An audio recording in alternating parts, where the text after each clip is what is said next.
네, 반갑습니다. 윤희조입니다. 네, 이번 시간에는 부처님께서 자기 본인의 이론과 방법론을 이렇게 핵심적으로 모아놓은 사성제라고 하는 가르침이 있다고 얘기했죠. 그것 중에서 이제 두 번째 가르침에 대해서 이야기를 한번 해보겠습니다. 지난 시간에는 모든 인간은 괴롭다라고 하는 것에 대해서 설명을 해줬죠, 그죠? 모든 인간은 괴로움이라고 하는 그런 현실적인 그러한 조건을 가지고서 태어난다라고 하는 측면을 이야기를 했습니다. 그렇다면은 부타도 또한 그런 인간이 가지고 있는 생로병사라고 하는 피할 수 없는 괴로움 이런 것들이 있다라고 이야기했죠. 그렇죠? 피할 수 없는 괴로움이 있다라고 얘기했죠. 근데 이제 이런 괴로움에 대해 가지고서 보다는 그러면은 이런 괴로움의 원인이 무엇인가라고 하는 것에다가 이제 포커스를 맞추죠. 근데 이 여기가 상당히 조금 좀 중요한 걸 수 있습니다. 부처님은 괴로움의 원인을 어디에다 놓고 보냐 그러면은 집이라고 하는 것에 놓고 보요. 집 그러면 집착 이런 것에다 놓고 봅니다. 집착이 있기 때문에 생로병사라고 하는 것이 괴로움으로 나온다 이렇게 되는 겁니다. 집착이 있기 때문에 생로병사가 괴롭다 이렇게 되는 거죠. 그러면 그러한 괴로움의 원인으로서 집착이 있다라고 하는 건데 우리가 만약에 집착이 없다라고 하면은 어떨까요? 인간의 그 조건이라고 이야기할 수 있죠. 그죠? 생로병사는 인간의 실존적인 조건인데 그러한 조건으로서 그냥 받아들일 수 있게 되지 않을까 그렇게 생각을 합니다. 예를 들어 집착이 없다라고 하면은 예를 들어서 뭐 집착 없는 태어남, 집착 없는 병, 그리고 집착 없는 늙음, 집착 없는 죽음, 뭐 이렇게 될 수 있겠죠. 그렇죠? 이렇게 되면은 우리가 그 모든 삶에 있어서의 그 괴로움의 원인을 이런 집착이라고 하는 것에다가 포커스를 두고서 보고 있죠. 집이라고 하는 것에다가. 이제 요게 이제 그 부처님께서 이제 발견한 대목이라고 이야기를 할 수가 있어요.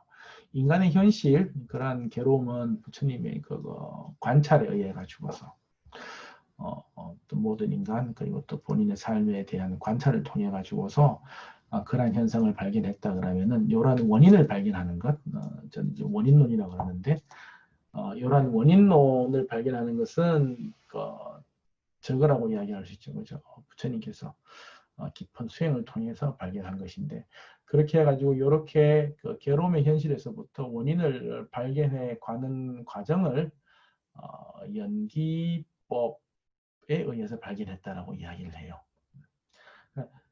연기법이라고 하는 그러한 순서를 거꾸로 예를 들어서 이제 연기법은 무명, 행식, 명색, 유깁, 촉수, 애치, 유 다음에 생노사 이렇게 나오는데 그 생노사 앞에 유가 있고 유 앞에 그거 이제 집이 있고 그거 이제 그 앞에 또 애가 있고 수가 있고 이런 식으로 해가지고 거슬러 올라가죠. 부처님께서는 도대체 생로병사가 또 뭐 때문에 생로병사가 생기지? 그래서 그 앞에 걸로 그 앞에서는 또 뭐 때문에 생기지?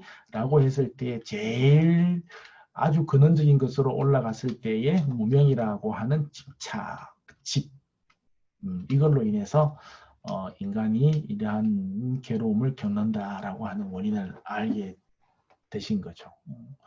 그렇다면은 어떻게 될까요? 그 다음 문제는 이러한 원인론을 알았으면은 이러한 원인론이 제거된 상태가 있을 거죠, 그죠? 그러한 제거된 상태와 그리고 또 제거하는 방법론이 있을 겁니다. 그게 이제 이제 세 번째 진리, 네 번째 진리가 될 겁니다. 그러면 이 두 번째 진리에서 이러한 그 괴로움의 원인을 집이라고 하는 것에다 포커스를 두고 보면은 우리는 다양한 얘기들을 그리고 다양한 함축들을 이끌어낼 수 있습니다. 그 모든 원인을 집이라고 하는 것에다 이제 중점을 두고 보면은 우리들이 그러면 항상 우리들이 삶을 바라볼 때, 괴로움을 바라볼 때 우리들이 과연 집하고 있는 것이 과연 어떠한 것인가? 우리들이 집하고 있는 것이 어떠한 것일까? 그러한 집으로 인해 가서 집으로 인해서 어떤 괴로움들이 만들어지고 있는 것인가 라고 하는 측면에서 우리 삶을 다시 한번 살펴볼 수가 있을 것 같아요. 그렇게 되면은 우리들이 삶을 바라보는 태도가 많이 좀 달라지지 않을까라고 생각을 한번 해봅니다. 이제까지 나에게 있어서 행복을 가져다 주고 즐거움을 가져다 준다라고 생각했던 그런 수많은 집착의 대상들 있죠. 그죠? 가족, 그리고 또 뭐 금전적인 것, 또 뭐 건강적인 것, 그런 수많은 것들, 인간관계 내지는 뭐 사회적인 명성, 평판 이런 것들에 대해 가지고서 그것들을 버리라는 것은 아니고 그것들을 집착 없이 그것들을 대했을 때 우리가 그러면은 괴로움에서 벗어날 수 있지 않을까. 이런 측면에서 한번 살펴볼 수 있을 것 같아요. 그러면은 내가 내 삶을 꾸려 나가는 데 있어 가지고 어떤 것에 대해서 집착을 하고 있을까? 이런 측면에서 한번 볼 수 있고, 특히 집착을 하는 데 있어서는 우리가 그 수많은 것들에 대해서 집착을 하고 있는 것처럼 보이지만서도 그 집착의 그 강도가 조금씩 다 달라요. 특히 나한테 있어서 내가 집착하는 대상, 특히 집착하는 대상이 있어요.